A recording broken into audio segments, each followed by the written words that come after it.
didn't see this one happening on Saturday, but I did. I picked it. I just spotted this one coming.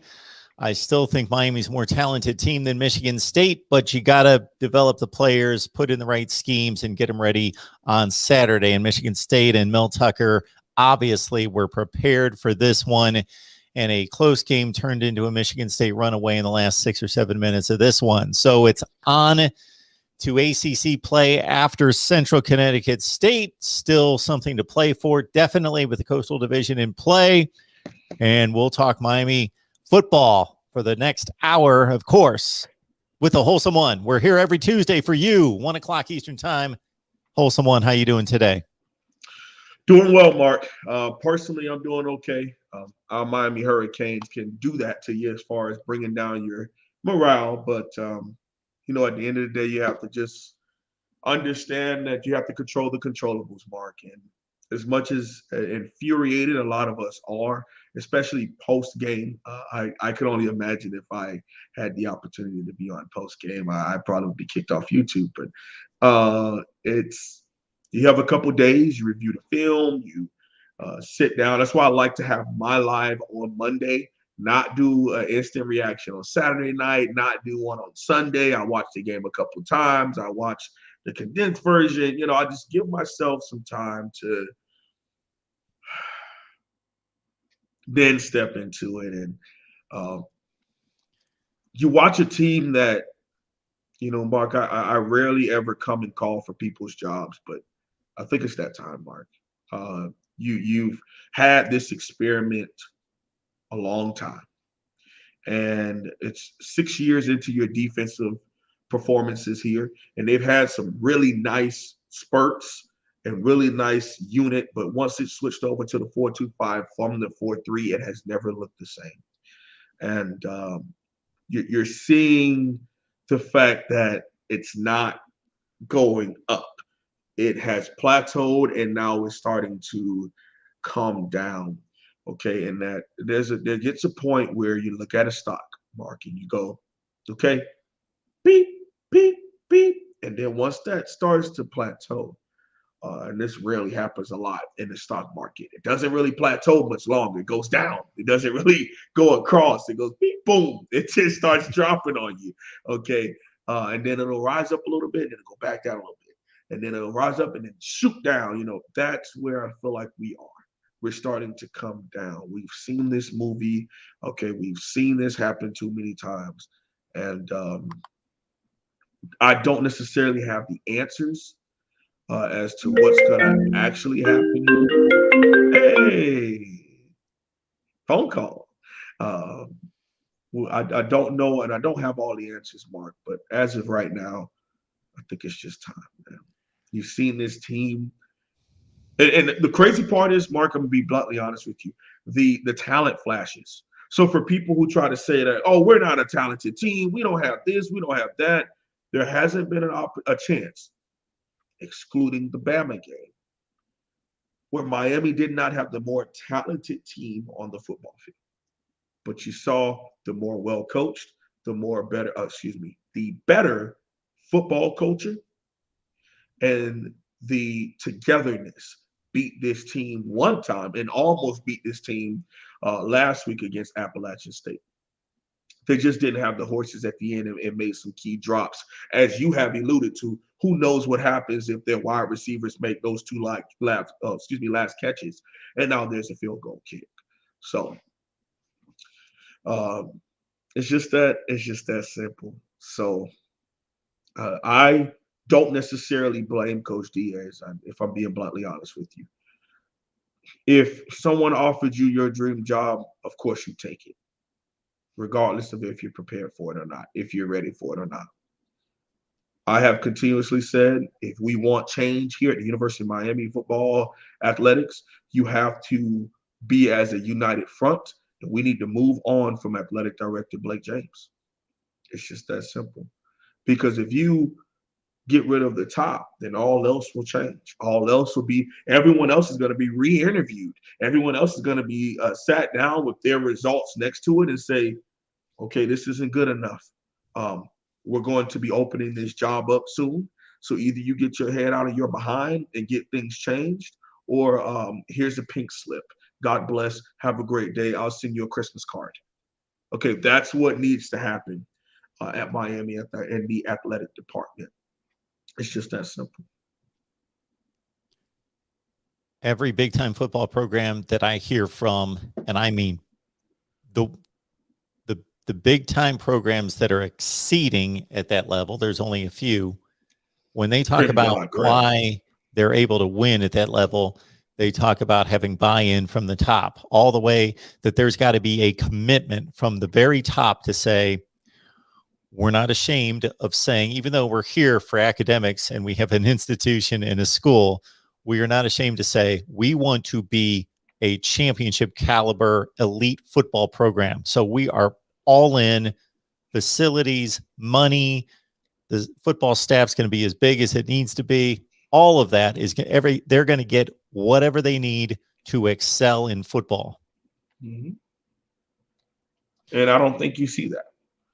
I don't think you see that. Now, the other thing you have to admit to yourself, and I'm speaking to us as Canes fans, is we were never going to be that at Miami. We have been successful in spite of.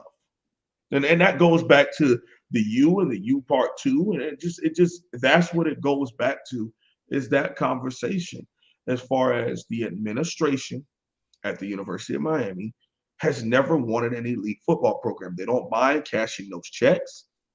Okay. They don't mind getting the TV deals. They don't mind that stuff. But what it requires to be at that level, they do not want to do, and they will not do. Okay. But then last offseason, some things started to happen. They started opening the bag a little more with assistants, opening the bag a little more with a coordinator. Okay. If you look at it right now, Rhett Lashley is the highest paid Miami Hurricanes offensive coordinator in school history. He's currently on our staff. So what that means is there was a conversation had to open it up a little bit, right? To start having those things. So we're going to see. We're going to see what happens. As of right now, I've had plenty of people come and say, well, Wholesome, what if he finishes out 9-3?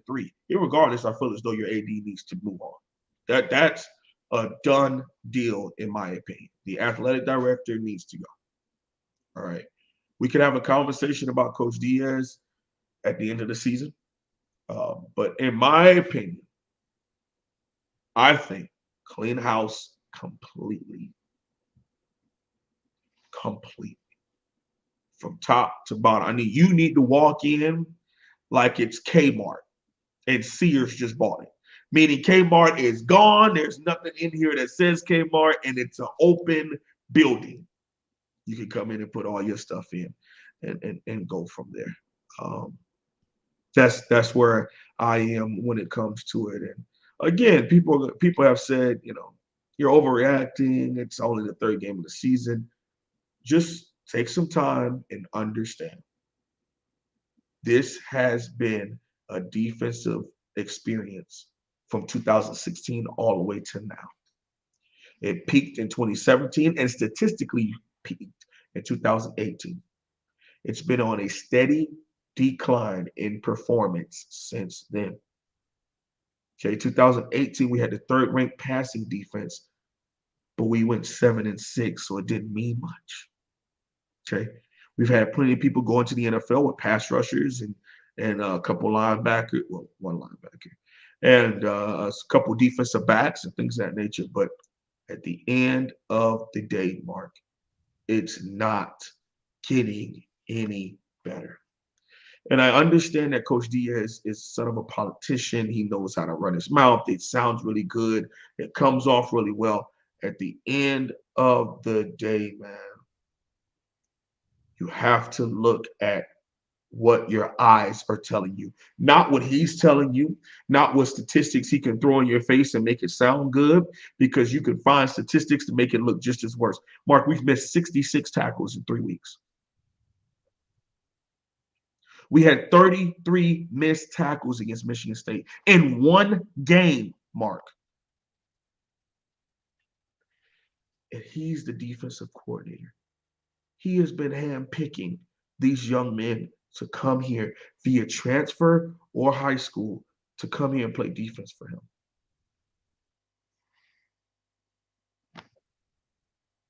It's over. And if he magically flips it and turns it on his neck and we boom for a 9-win victory, of course I would be happy, but I don't see that being an honest possibility. And we can't keep running into this wall and expecting it to fall over when you could just open the door and walk through it. You don't have to keep running into the wall. Let's have a great, God bless him, I think he's a good person. He's a God-fearing man. He comes from a solid family. I'm not attacking Manuel Diaz, the human being. What I'm saying is Manuel Diaz, as the head coach at the University of Miami, right now in 2021, I believe it's time for us to seek shelter elsewhere and for him to go to some other institution and maybe restart at La Tech or Mississippi State and really get his things together and maybe come back at this at a different angle some later time in his life. It's that simple. Now, in terms of the athletic director, it all depends on what the administration views as success, whatever they want out of that position. So if that means just we want to make money, and to your point that you made earlier, you can go across the country, and especially at Miami. Miami would be one of the places you would be able to do this more easily because there's so much talent there, and just say, it's almost impossible for us to be bad. We can be mediocre just because we're going to get a certain level of recruit here. So we don't really need to put that much into it. And we'll continue to sign the ACC national TV contract and get all the bowl revenue and get all the regular season TV revenue and everything. And if we go 7-5 every year, it's not an embarrassment. It's what it is. And, people come to the games and we got our TV money and we're okay with that. Right.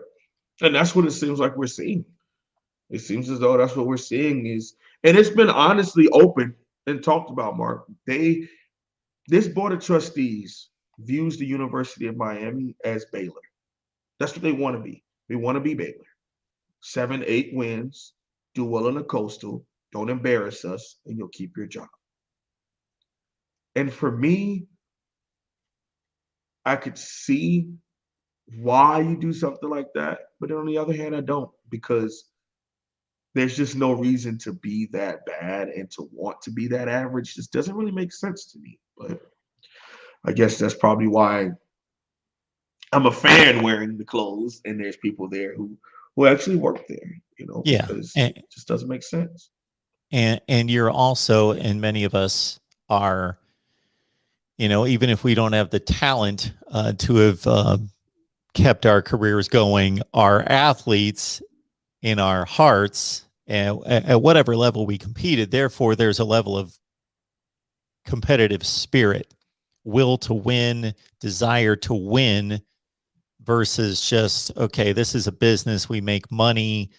Team went 7-5. We made X number of millions of dollars this year. That's good enough. We're running all these other departments at a university. That's just one of them. And as long as it's meeting whatever our requirements are for it, then that's what it is. But we see it as this is competition on the field, and we want to be the best. And I think we have a bunch of players who feel that way also. But culture isn't just about the young men on the field. It's about what the coaches create. And I truly believe we are creating a very bad culture from the head coach down. Now, there's plenty of videos of former players being interviewed and being just disgusted. Players not being allowed to come back and speak to the team, players not being allowed to be on the sideline. I understand COVID-19. I understand a lot of that stuff right now, but it doesn't make sense because everywhere else, players are welcome.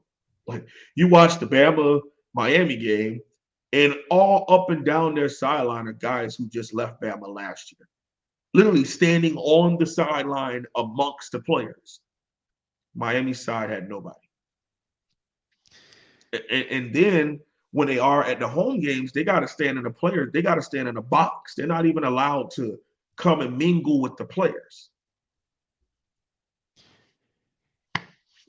And this is something that you see at all the big time schools now, where if it's a bye week, you see their NFL players show up and everything. But I got to say, and I might be wrong on this because I didn't keep track of it, but just if memory serves me correctly, Miami was the first one that I remember seeing and just thinking, oh, look at all these NFL players showing up at the games. And then the other schools copied that and probably started to reach out and think that, that's a good thing to have Warren Sapp and Michael Irvin showing up at your games. Okay, we're going to have our big time players from the past show up. But I might be wrong on that, but Miami's by far and away the first one I remember doing that. You know who also used to do that? Tallahassee. Like you would have both sidelines would be full with NFL, eliteness where they're playing tomorrow. They're playing the Dolphins tomorrow, so that's why a lot of them are there. Or regardless, they just gonna catch a flight and be there no matter what. Cheyenne, I have yet to get a chance to listen to the Earl Little Sr. interview. I know it's gonna be bad. I just know it's gonna be bad because he's very disappointed in what's happening at Miami. And Mark, that's where it just gets to a point for me. It starts to overflow. It's how are our alum just so disappointed, and we'll see. We'll see. I don't want it to be just like a somber, sad live, but it's just like you come from being a game that was so close. It was right there. You had multiple chances to catch the ball for big time first downs and touchdowns, and we weren't doing it. There was a chance that I believe Miami could have been up 24-3 at the end of the first. 21. No, 24. Dropped a touchdown and a field goal, and at the end of the first quarter, it was 14. So you would have been up 24. So there was a chance right there to really just catch it and be on a different out in front of them, but you didn't. And you could attack Will Mallory, you can go at Mike Harley. I'm deciding that it's not about them because we all know if they were Gators, if they were Bulldogs, if they were Bama Roll Tide, if they were Longhorn, whatever, these guys would be on a different level and be viewed on a different light. And speaks even more to the fact that the University of Miami had 8 months to show up for that Bama game and even look competitive. The Florida Gators had 2 weeks while they were playing USF and FAU. And although, yes, Bama jumped out on them, and Nick Saban's going to use this, and he's going to hammer it home, finishing games because they had a nice lead. They had multiple 3-and-outs, which allowed Florida to stick in the game. They made one big play. The swamp exploded, and bomb, it's right there. They were a 2-point conversion away from taking the number 1 team in the country to overtime. Or they were a missed extra point before that away from not having to go for a 2-point conversion and just kicking the extra point and going to overtime. You see, it's like, how? Mark, but over and over and over and over and over again. You see this. We're going to see. We'll see, Mark. We'll see. It hurts. It hurts a lot because when you love this football program and you've studied the young men who've come through it, and you just don't understand why. You just don't. And I know for a fact Ohio State fans will never feel like this about their program. I know Michigan fans might because they feel like we have all this investing. We have a nice solid recruiting base. We're in a very good conference. Why can't we ever get over the hump? I understand that. But to hear your administration say, let's be Baylor, to hear your administration say things such as, we're an 8-win program. And it's like, those are the people who are directly responsible for the success of your program. And that's how they think about you. Not how the fans think, not how the players think, maybe not even how some of those coaches view the University of Miami. But the administration looks at it like that.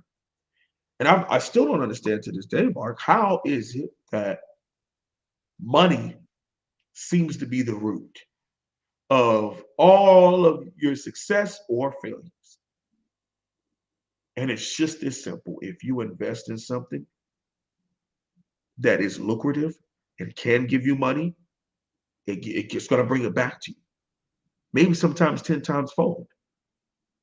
Okay, still the most highest rated game watched is Miami Notre Dame 2017. The TV revenue, the sold out, first time we sold out Hard Rock ever was right there, all that money. You don't think if you had a consistently good big time program, you wouldn't be able to have the ACC be able to negotiate even more money on your TV contract deal? You don't think you would get more money from ticket sales? So if you were to invest and actually be good, who knows how much money you actually would make?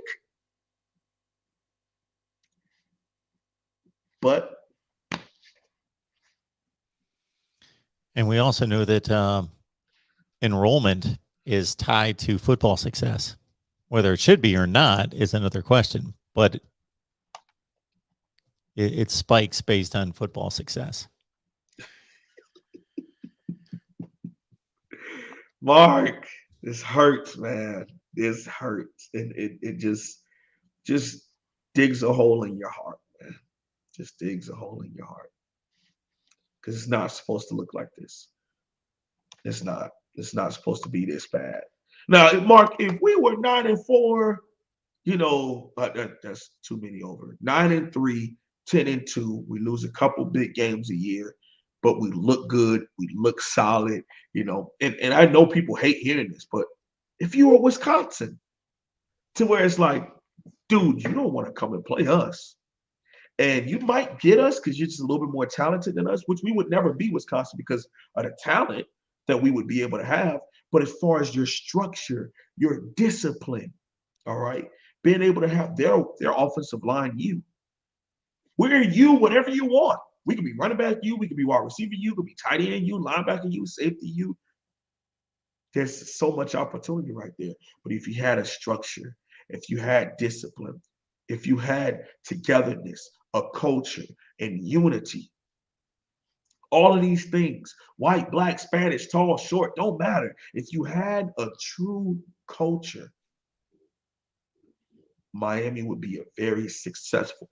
I'm not saying Miami has to be number one in the country for the next 10 years, but at least not only look serviceable, but look like a tough damn out. You're like, God, you got to play the Miami Hurricanes, man. They're going to be disciplined. They're not going to beat themselves. They're going to be a little fired up, a little in your face, but that's okay because it's the sport. They're not going to do anything too flashy to where they get penalties. They're going to play as a unit. They got great communication in the secondary. They got a really solid offensive line. Maybe not the height that you would want, but athleticism is really nice. They got some nice pass protectors on the outside who average about 6'4", 6'5". They can't get the 6'6" guys because those guys go to Georgia and Bama. On the defensive side of the ball, they got some really nice D tackles, but they flying off the edge at defensive end. At linebacker might be a little small, but they're fast and strong and stout at the point of attack. In the secondary, great communication and the catching the football. You don't want to play this team. But that's not what we get. We get 4 stars who trust their life and limb to this program, and we give them 6th round. And a Belk Bowl loss to South Carolina. And it's sad. It truly is.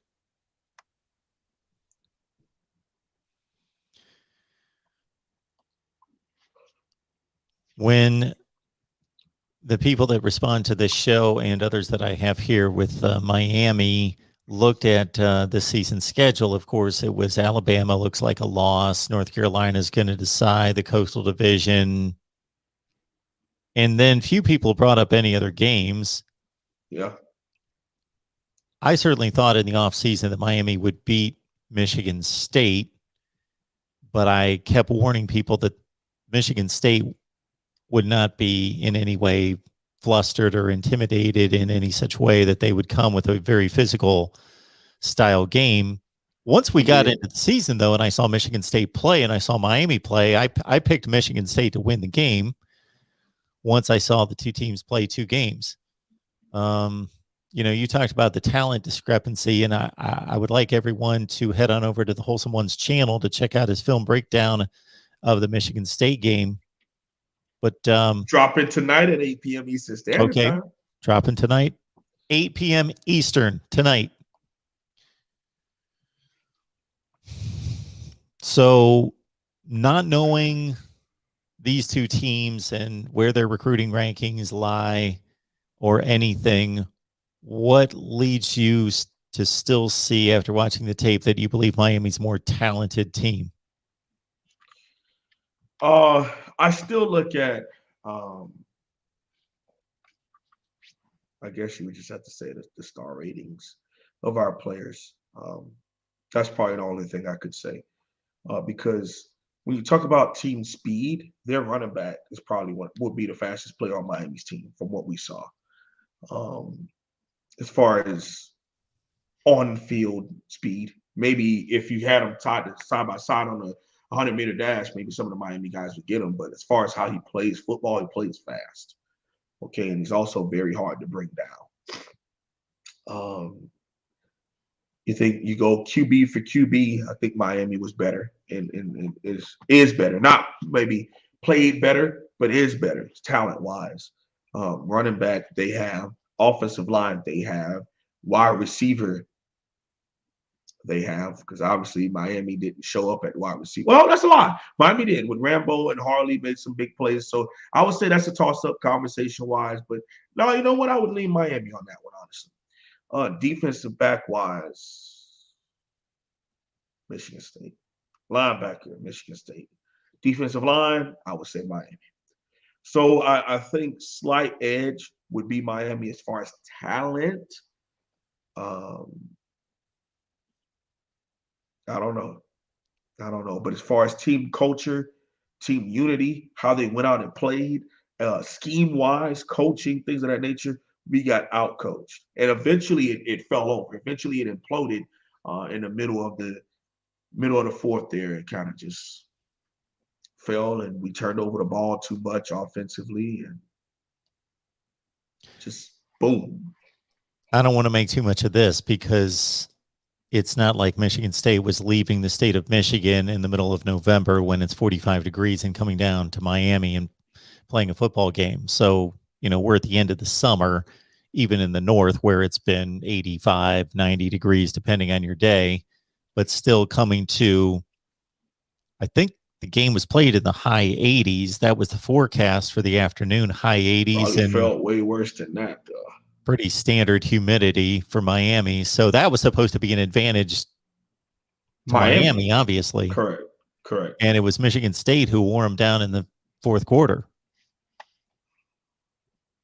And I think, I believe that narrative comes from just how they played the game as opposed to who, like they were scoring points, so they felt more energetic.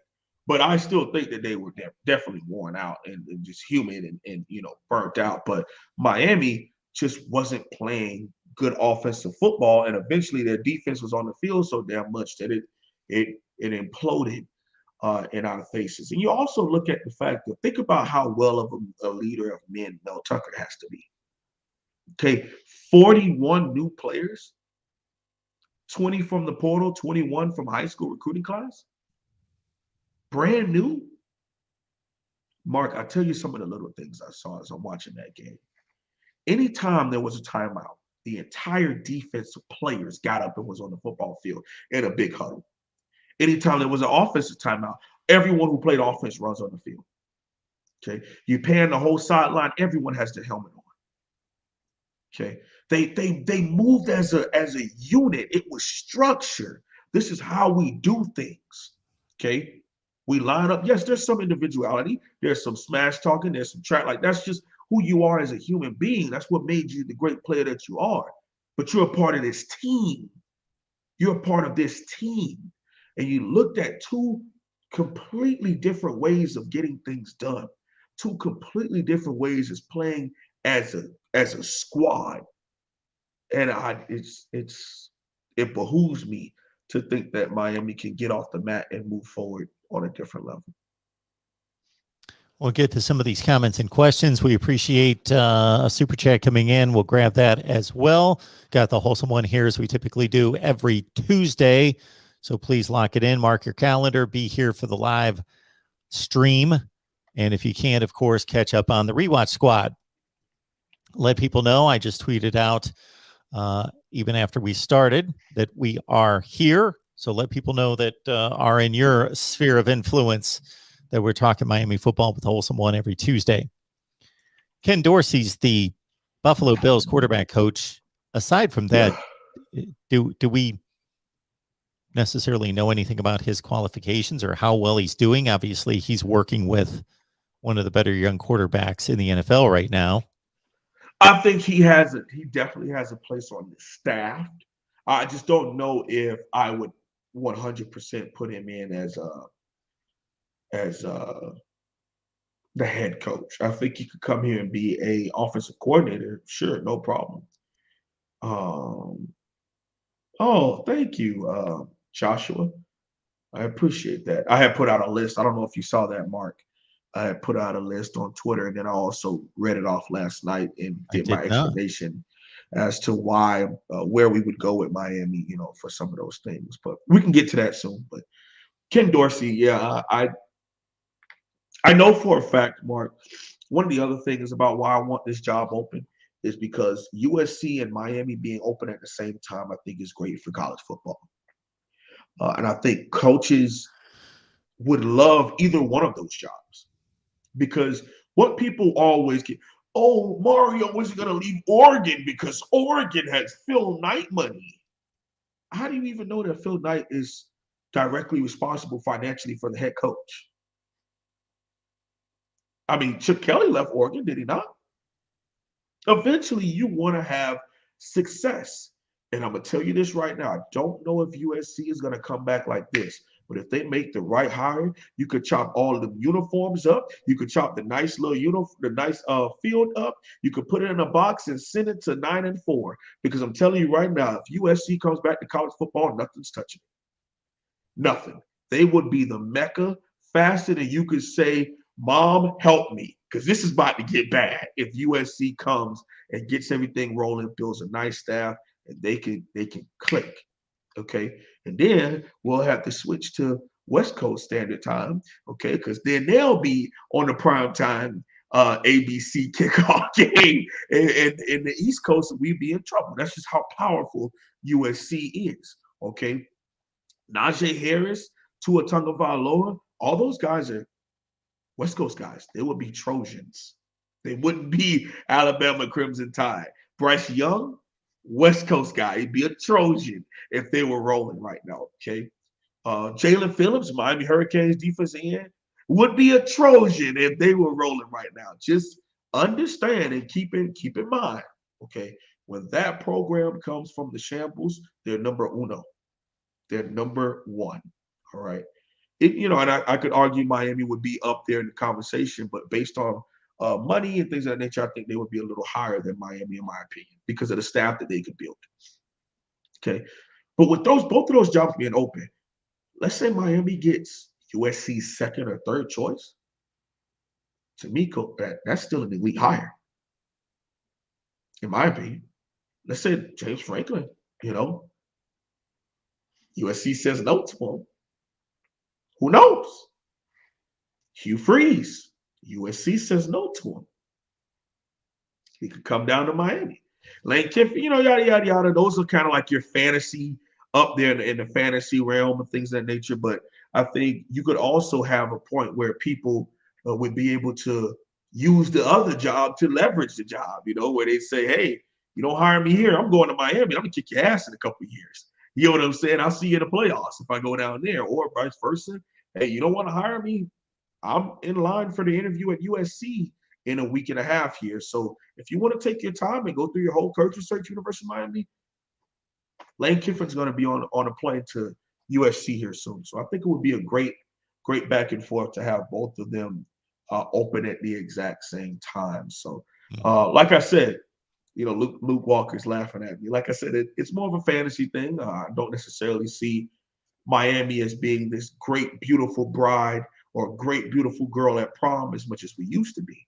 But we can easily turn back into that if we get the right trainer, meaning the right coach, to pull things back in order for Miami. Super chat on the line coming in from Joshua. Thank you so much for that, Joshua. They, meaning Miami, need to play Leonard Taylor, or he will just be another Lorenzo Lingard and hit the transfer portal. I agree. There's certain things I don't understand.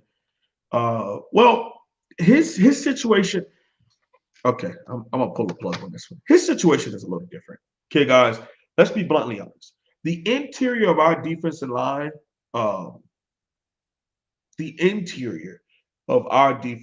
is playing at a very high level right now. Okay. John Ford is playing very well. Statistically, you wouldn't know that, but if you look at the film, you would see that. Nestor Silvera is doing very well. Harrison Hunt is doing very well. And you also have Jordan Miller. So those are 4 deep where it's an older, bigger body guys. All right. Leonard Taylor is 5th. He's right there. It's just that he hasn't had a chance to get his snaps just yet. And I understand it. I was very angry. I'm thinking you find ways to get him on third downs or something. But when I listened to Coach Jess Simpson speak yesterday, and he was brought up multiple times, where's Leonard Taylor? Where's Leonard Taylor? And he broke it down. I'm trying to find snaps for him, but the guys in front of him are all playing at a pretty solid level. If you look at success against Miami, it ain't up the gut. They're going outside against the inexperience. They're going outside against the lack of containment from our strikers and our outside linebackers. Okay, you don't see people just going straight up the gut and blowing Miami off the ball and breaking up the middle, okay, because our defensive tackles, our interior linemen are actually playing at a pretty solid level. All right, so that's where the issue is coming from when it comes to Leonard Taylor, is playing on the interior. We've got a game coming up against Central Connecticut State. So, yeah, expect to see him get a couple opportunities.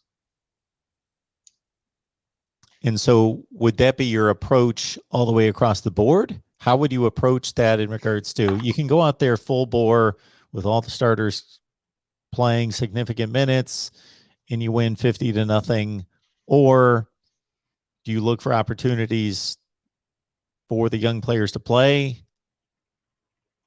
I think it's a mixture of both, Mark. I think you need to have the first half. To me, I would really focus on building the confidence of my players again, my starters, my older guys. I need you to see that success rate. Yes, it's against lesser competition, but we tried to say the same thing about App State and we weren't being successful. So here we are. Go out there. Let's call some of those same calls. Let's see it done right. Let's kind of pull it together and let's get that confidence back. All right. But then I would slowly start mixing in the younger guys. I would slowly start bringing in, of course, your Leonard Taylor, of course, your Cam Kitchens and Jim Williams have already been playing, but your Avery Huff at linebacker. Okay. Your Tyreek Austin Cave at linebacker. Wayman Steed actually is one of the good points I've seen on the defensive side of the ball. With his speed, he did very well as a weak side linebacker. I think he would be a really good Mike. That way we can get another guy on the field in Avery Huff or as far as somebody who can run a little faster, speed-wise, get him in on the football field. Defensive end-wise, we don't really have much youngsters to go through, but a Chance Williams, who's been our best pass rusher, could have an opportunity. Okay. Cornerback-wise, speaking of cornerbacks, Wide receiver Mark Pope has now converted to cornerback. So we'll see. I think I'm so excited for him actually because Mark Pope is a guy, y'all know I'm a big Mark Pope fan. Good speed, can't catch. What's the old moniker of all quarterbacks? Fast and can't catch. That's why So they're playing in the secondary. Yeah, yeah, and not yeah. wide receiver. We'll see. We'll see. I think it's a really good opportunity for him. Now, I'm not saying he's going to turn around and be this All-American. He's the greatest corner ever. And, oh, yeah, Philip Buchanan and Sam Shield. You know what? We're going to give the young man an opportunity. I'm happy that they haven't given up on him. I think our wide receiver coach had already given up on him, and they have no connection. Coach T-Rob and Coach DVD, like, hey, man, swing on over here. Today, he was at corner. Another person who returned to practice today, Avante Williams. Now, when I say that name, some people are going to cringe and, the past is the past. The off-field issues, that conversation is for if you want to talk personally. But on a platform like this, I think there's no need to do that. Okay. I think that young man is going to come and bring something to safety that we've been missing. The way Bubba Bolden and the way Gervin Hall have been playing football is just not it. They haven't been doing well at all. Bubba makes a play or two here, but then he just goes missing. And Gervin Hall, he made ESPN for running into a blocker instead of attacking somebody and tackling someone. So they may be shot, Mark. It's just you get to a point where you're a shot fighter and it's just too late. It's over. I'm not trying to give up on them just yet. I'm just saying maybe it's to that point with those guys. But with the addition of Mark Pope at cornerback, and who knows if he'll even play. But hey, let's say he gets in the game, he catches a pick against Coastal Central, Connecticut State, Southern, whatever. Hey, I'll go crazy for him. I'll be happy to see him do well. Every player's different in their ability to adapt to a new position, and depending on how much Mark Pope played or did not play in high school at that position, I don't know. I want to remind everyone, leave your comments, questions here at Miami Live. We're here every Monday at 1 o'clock Eastern time with a Wholesome One. Please let people know that we're here. We would like to see these numbers increase every week. They should be increasing in terms of our live stream, both the folks on the hashtag live squad right here and also the folks on the hashtag rewatch squad. So bring some other folks in here and hit the like button. So Wholesome One, I was just saying that it depends on the player, depends on their background and how much they played that position maybe in high school. But in general, what's a reasonable expectation that Mark Pope can jump to the next side of the other side of the ball in the next practice, start playing the cornerback position, going through all the drills and the reps and be ready to play? Not high at all. Not high at all. We got some true corners on that side. We also have some safeties who had to play corner because Miami didn't recruit corner well lately. So I think he would be pretty far down in the depth chart. I think it's also just to create a little bit of a depth fixer, things of that nature. Maybe even get him in at some nickel, things of that nature. I don't necessarily know if he'll even really play. I just think it was trying to find a way to try him out somewhere, give him that opportunity, and see where he can go at cornerback. It's not going to hurt the team by any means, but he's not getting any burn. He wasn't even dressed out. He was in street clothes this past Saturday. All right. That says to me, disciplinary or the wide receiver coach wants nothing to do with him anymore. So in my opinion, if that's what's happening, put him over there. Put him at corner, and I think T-Rob could find something out of him. Again, I am no longer on the train with our defensive players until we get someone else running the train at defense on the defensive side of the ball. I understand these players won't get any better. They're only going to plateau or get worse. It's just that simple.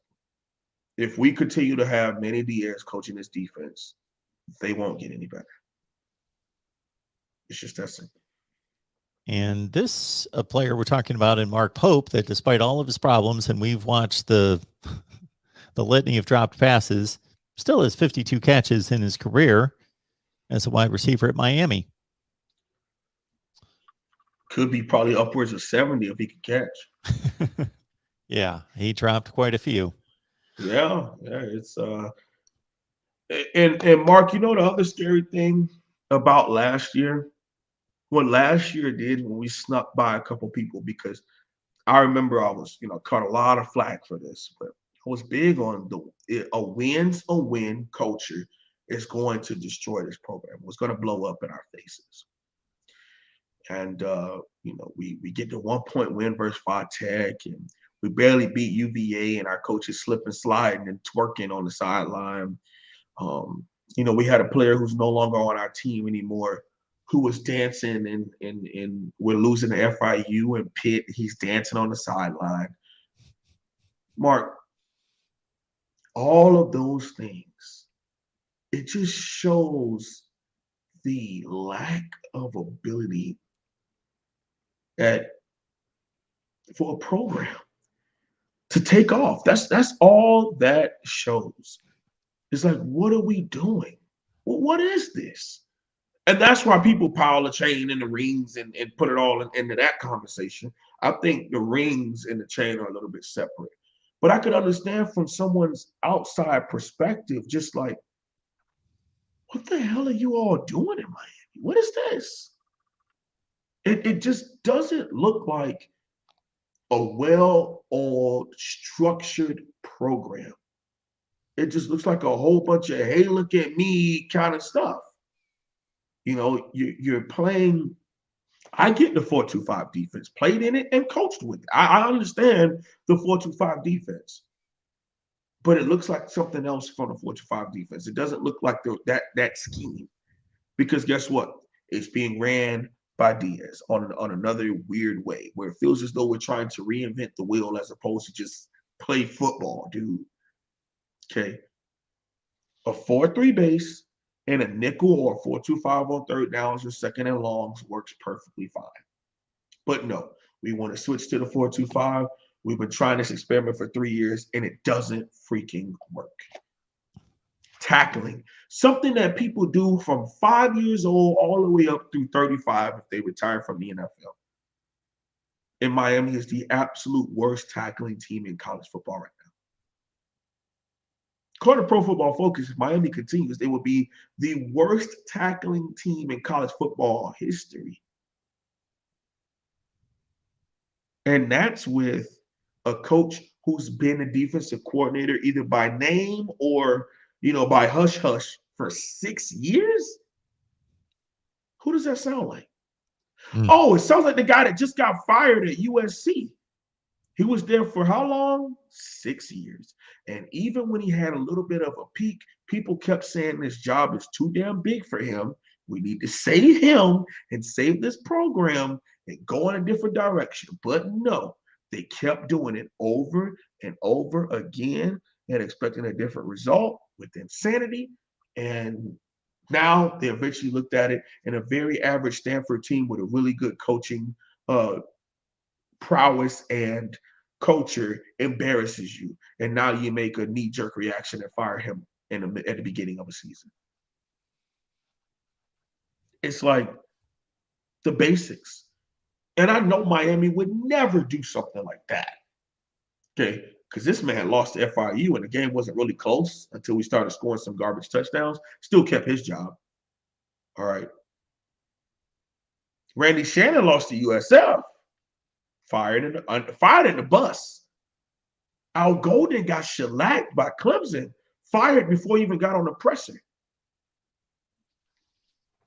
We get to this guy, and the resume is starting to build. Losses to Duke, FIU, and La Tech. Blown out by North Carolina. A record-breaking performance. shellacked by Bama on national TV after 8 months of preparation and all this hype and all of this run it back. And people are thinking like, okay, Miami could do it. They got all this experience, returning starters, experienced O-line. And then a convincing 3-touchdown loss to an above average Michigan State team. And their coach is in his second year.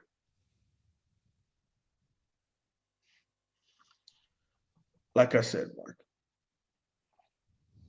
there's so much wrong with this situation.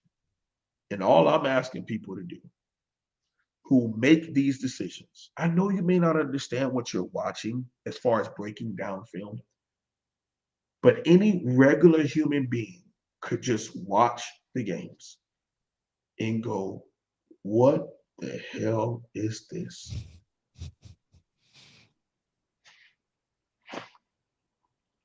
Time to pony up and go in a different direction. And after this Central Connecticut State game, it's not exactly murderer's row, but everybody they play for the next 4 games is capable of beating them. Virginia, in blowout Carolina, fashion. NC State, Pitt. Miami could win all those games, but they could lose all those games. Mark, let's be honest. Has Miami looked better than any of those teams? Maybe Pitt, because Pitt just lost to some.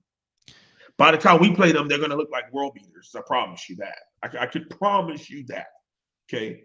Virginia's offense, their QB. Whoa, this dude looked like he couldn't even play at Hawaii. And then the next year, coaching. Mark, you look at Mark. He had like 360 yards passing at halftime. What do we got here?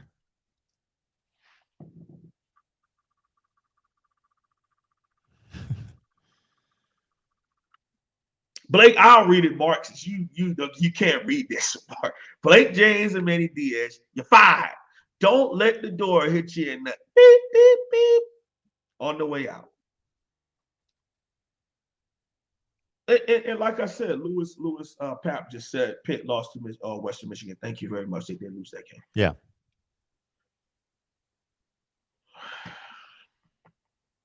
Again, I can get fired up and passionate all over. All I'm saying is just as simple. Can you go ahead and put Team G1's comment on there for me, please, Mark? I think he sums up everything in which I just said.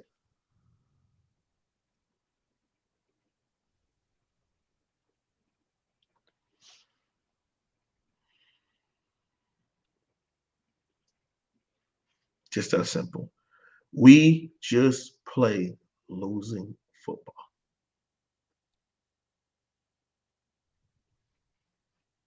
Just that simple. In all facets, wide receiver, we can't catch. Running back, we're not making reads. Simple defensive end reads. When you're supposed to give, you keep. When you're supposed to keep, you give. Okay. Tight ends, we can't block. One tight end can't block or catch, but he's going to continue to start because he's the older player. Offensive line, we can't block. Okay. Wide receiver, we can't catch to a certain extent. Cornerback, pretty solid. Safety, we can't tackle. Linebacker, we can't tackle. Defensive line depends on who wants to show up. All I'm saying is, help me. Okay? Help me, help you. Let's just go in a different direction. This is not working. It's just not meshing. There's a big disconnect between our players and our coaches, between the scheme and execution. And I don't believe blowing out Central Connecticut State is going to fix it instantly to where now you go into this 6 or 7 straight game ACC coastal competition and expect to be not only serviceable, but to win. And then in about 6 weeks, we got to go at Tallahassee, which is probably going to be their last opportunity to save their season. And don't let that game be at night. Then we might be really in trouble.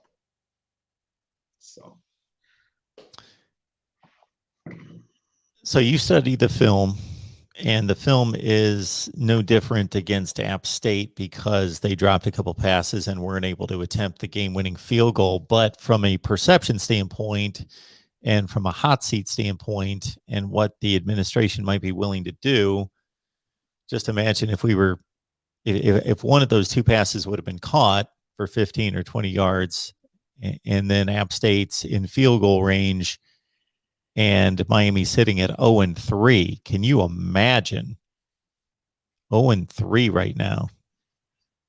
It feels like 0-3. It feels like 0-3. I mean, you went out there and put the game on the line with a freshman who made a kick. He missed a chip shot against Michigan State, but that happens. He's a freshman. And it narrowed, like it was right there, Mark. Inch to the left and doing loss. You know, I just. There's our guy, Hurricane Logan. Good Logan. What's up? Our last four head coaches aren't head coaches anymore. Look at the bottom line. The Board of Trustees and AD. Oh, Board of Trustees and the AD, tired of the new coach talk every year. That was something, I don't know if you remember, just about a month ago that I mentioned on here, that if you look at every head coach at Miami since Butch Davis, Mark Richt is the only one that's accomplished anything notable anywhere. And obviously he was at the end of the line and decided he was obviously, now that we can look back on it, worn out and done, and didn't, probably in his head gave it his best, but just wasn't the same coach he was 5 years earlier. But he's the only one that's a coach that has coached and succeeded at a big time level. Everybody else since Butch Davis, and we're going back to 1999, 2000. That was a long, long time ago. Nobody has shown that they have been capable of handling a big-time football program anywhere before Miami or after Miami. Preach, Mark. You can't go to any other football program in the country and see that track record. Preach, Mark. just keep on going, Mark. You can't. Cut up, Mark. Keep going. Because I will continue to say this, Mark. You have to try to be this damn bad. With the players that you have in those counties, those 7 or 8 counties around Miami, yes, you do. You have to. You're not Kansas State where you got to go hunt for players. You got to go to Texas and you got to travel thousands of miles to go find players. You have to try to be this bad. You have to deliberately ignore certain hires to be this bad. I saw a statistic after the game that I don't remember what year. All you have to do is add up the games. It's about 150 games. So that's about 12 football seasons. So it's about 2008. Since that time, Miami is 76-71. That's you break that down, that's 7-7. That's very, if I know Miami fans don't want me to do this because I did a similar video like this a couple off seasons ago. But if I would take that into context against the rest of the nation and line up everybody's winning percentages, I bet that's like 76-71. You got to figure everybody schedules FCS and low-end group of 5 teams on their schedule. North Carolina State's the master of this. They go 3-5 or 4-4 in the ACC. They play nobody outside the conference, and so they go 7-5 and they go to a bowl game. So it's not hard to go 7-5 if you've got a decent football program. And you're 76-71. That's got to be 50th in the country. Mark, I'm telling you, we are literally Nebraska with recruiting.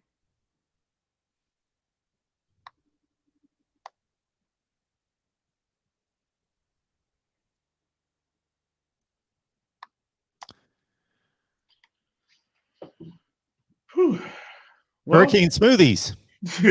We appreciate you. Thank you so much for the contribution. Do you believe in on-the-job learning, or you must the full playbook before seeing the field? oh, you're basically Oh, saying okay, like, as a do you player. believe for Yeah. players? Okay. Um, I like both in my opinion. Now, see, here's my thing. I've had this conversation about Leonard Taylor so many times because I look at it like if I'm a coach and I'm blessed to have a young man like that on my team, which I can tap into, I would find snaps for this dude. You get 70 snaps of defense for 3 games straight. You telling me he can't get one a game? He can't get a third and long when you put him in at pass rush. He can't get to be the nose guard on a 3 down front when you go in quarters defense. But some of these old school coaches, that's just what they were built on. You earn your stripes, you take a red shirt here, you get in line, you do what I say, you shut up. That's what a lot of these older coaches were built on. That's their thing. Okay. And I think a lot of our coaches on the staff are built that exact same way. Yeah, they love you, they care about you, but they look at team and themselves over you. Okay, so at the end of the day, they're gonna play the older guy. Because guess what? That guy is gonna be gone in a couple months. He won't ever be able to play. I got you for 3 years. That's the way a lot of older coaches think. They don't care that you're the better guy. They care about being able to get as much as they can out of this older player who's been there, who's earned his stripes, who's done whatever they asked, who's lost the weight, whatever. They're gonna play him because they think we got you for the next 3 to 4 years. Okay. That's what I'm seeing. That's old. That's how old school coaches think. We are running out of time, but want to make sure we get these super chats. So thank you so much for bringing them in, folks. Armando, the kid that chooses to go to Miami to play ball, is looking at going to the next level, and the administration at Miami is cheating them. Why are we preaching today, Mark? What's up with that? Why is everybody preaching today? I don't hear an organ. Facts. I can pipe in Facts. some. I have no argument against that. I 1000% agree. 1000% agree. Yep. You have already said it today and other times. Yeah, I agree. Santhush, thank you so much for the contribution. We appreciate that so much. For a new head coach, thoughts on retaining Ferris Robinson, DVD, and Field? How important is it that we do whatever we can to get Mario? I know what you believe on that. Do we need a proven head coach? Okay, I'll go rapid speed because I don't know if you have someone else scheduled after me. The first one, for a new head coach, thoughts on retaining T-Rob, DVD, and Field. I think DVD would go to being a grad assistant, in my opinion, if we take an elite higher step. Even if we take a because what happens is coaches going to bring in their guy. They're going to interview everyone on the previous staff to see if they can help, if you can contribute in any way, whether it be quality control, film assistant, grad assistant, and older coaches ain't with the grad assistant stuff, so they would just move on to a different place. But someone like DVD, I could see him wanting to be with Miami so much to where he would probably go down to being a QC or a grad assistant or over to recruiting so he could stay home. Stephen Field and his connection to recruiting, I think that's a great keep, and so is T-Rob. So I think there would be a high chance that they try to hold on to some of these guys. Okay. Number two, how important is it that we do whatever we can to get Mario? I think it is very, very important, but I do believe that you still do a full coaching search. Do not give this job to Mario, no matter how much I want to. Make sure you interview him. Make sure you interview multiple people. Hear their plan, hear what they would like to do for the program. We can't continue to do the secret hire behind the back because we think it's a home run. We've been doing it too many times. I would love Mario. I think it's a home run. I think it is the hire for Miami.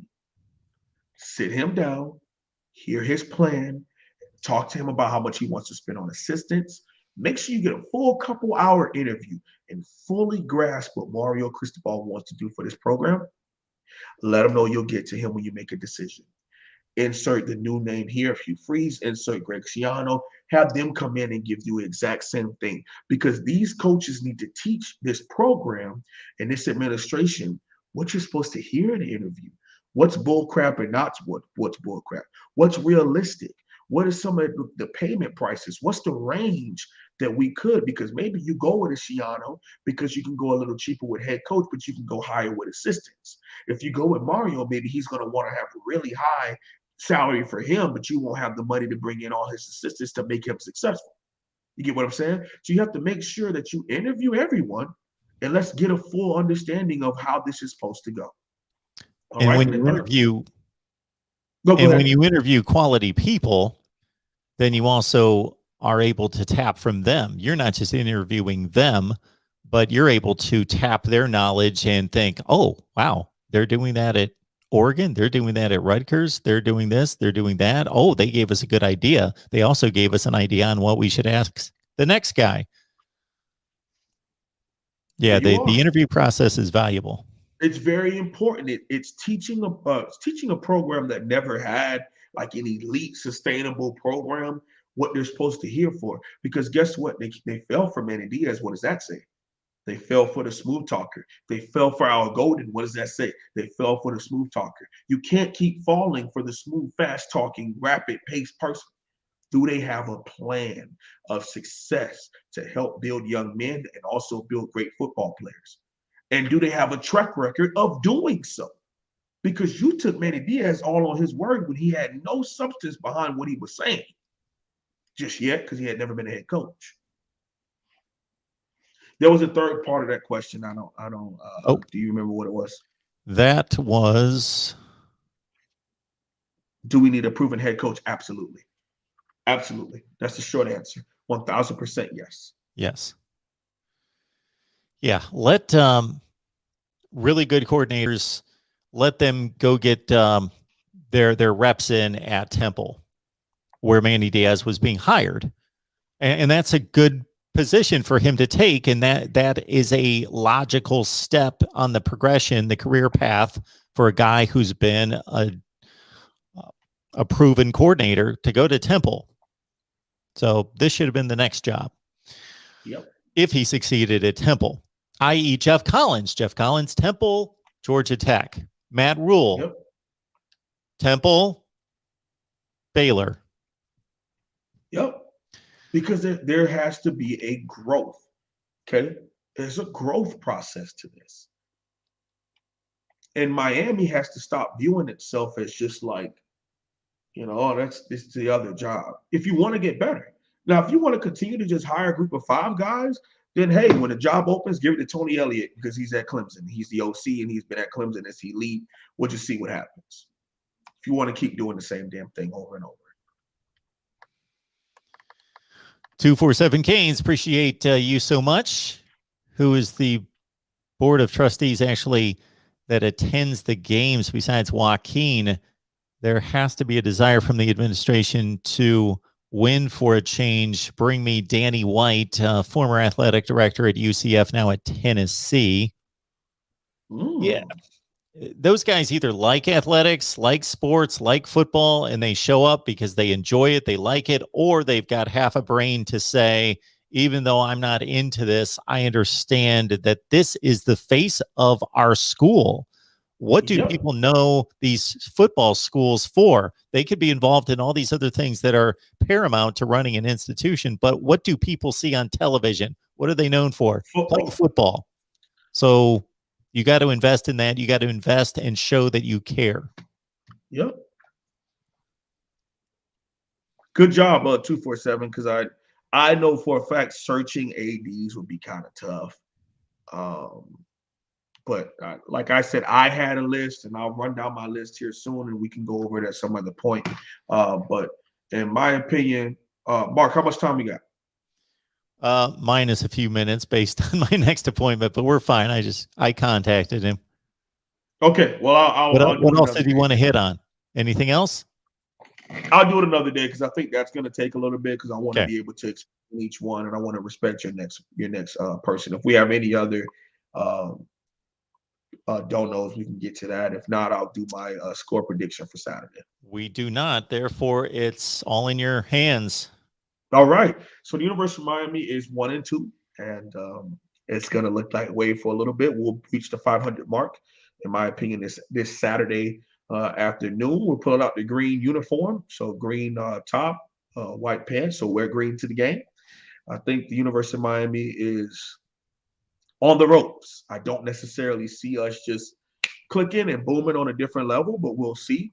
I think you're going to have a chance to kind of score some points here, but I don't think it's going to be as explosive and crazy as people believe. In my opinion, Miami's going to win this game 34-10. I think it still looks sloppy for a little bit. And Miami's going to beat its chest when they're beaten down on a really crappy team, and in front of a half-empty stadium, because the fans are just fed up with the BS. They just are. And make sure you're here tonight at 8 p.m. Eastern Standard Time on my channel, the Host One Holloway's channel, right here down there. Go ahead and type that in. And I have a film review of the Michigan State game dropping tonight at 8 p.m. Eastern Standard Time. So I appreciate each and every one of you for being here. Thank you so much for all of you who thumbs up and all of you who thumbs down because you don't like the big guy with the long hair. That's all good. I believe that that's okay. We as American citizens have a right to voice our opinion, and I appreciate the fact that you do that. And for the most part, a lot of you keep it respectful, so that's all good, man. God bless. Have a great rest of your day, and as always, go Canes. Thank you, Mark, for the opportunity. Thanks, Wholesome One. Appreciate it. We get a 12-pack of predictions from the Wholesome One and 20 media members. 12-pack of predictions, weekly predictions from the Wholesome One, and also 20 media members on Patreon. You also get my predictions as well. Voice of College Football on Patreon. Just go to MarkRogersTV on Patreon or grab the link in the description section of any of the videos. 57-15 straight up on the money line, and I'm 42-28 against the spread. So check it out there on Patreon. And otherwise, we'll see you tonight for the Nebraska Live show at 8 Eastern, 7 Central. Nebraska Live tonight. Got another Miami show coming up a Wednesday at 7. Wednesday at 7, right here with Cam Underwood from State of the U. Anything else? I think that should do it for now. We got Miami post-game, of course, after the game right here at the Voice of College Football, Miami. Appreciate you guys. Thank you so much for keeping us alive and building this channel. And we will see you next time.